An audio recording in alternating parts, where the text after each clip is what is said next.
moine épique.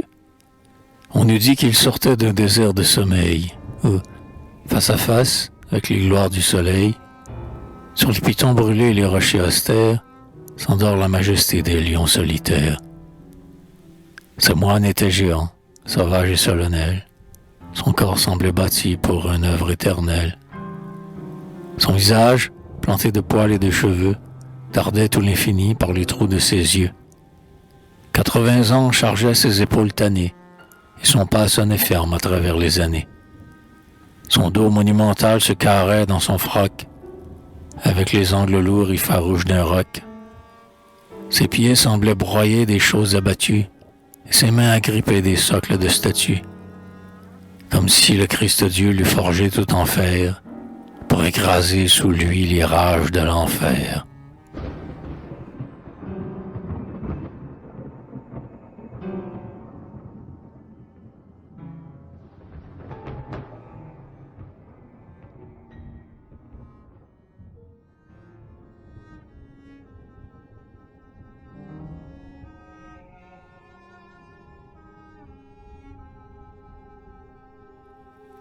C'était un homme épris des époques d'été, où l'on jetait sa vie au verre de l'épopée, qui dans ce siècle flasque et dans ce temps bâtard, apôtre épouvantant de noir, venait trop tard, qui n'avait pu, suivant l'abaissement, décroître, et même était trop grand pour tenir dans un cloître, et se noyer le cœur dans le marais d'ennui, et la banalité des règles d'aujourd'hui.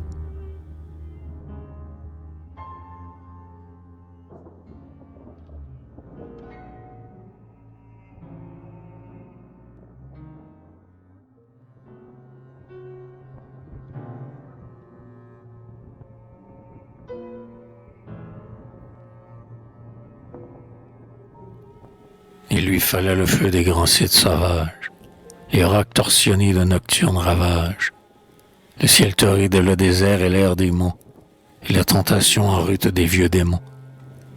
Agaçant de leurs doigts la chair en fleurs des gouges, il lui brûlant la lèvre avec de grands seins rouges, et lui bouchant les yeux avec des corps vermeils, comme les eaux des lacs avec l'or des soleils.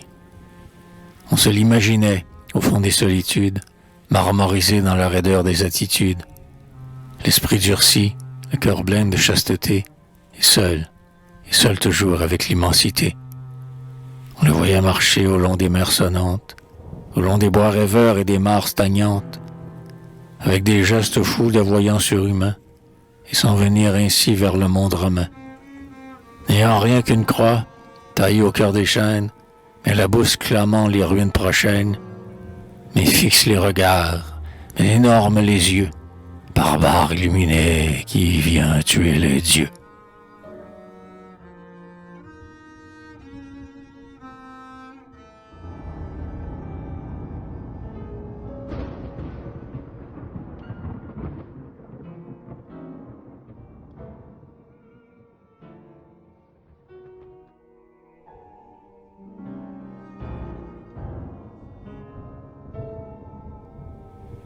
Maintenant qu'il repose obscurément, sans bière, dans quelque coin boueux et gras du cimetière, saccagé par les vers, pourri, dissous, séché, à voir le tertre énorme où son corps est couché. On rêve aux tueurs d'ours, abattus dans la chasse, à ces hommes d'un bloc de granit et de glace, que l'on n'enterrait point, mais dont les restes lourds, sur un bûcher tendu de soie et de velours, dans le décor géant des forêts allumées, au fond des soirs, là-bas, s'en allait en fumée.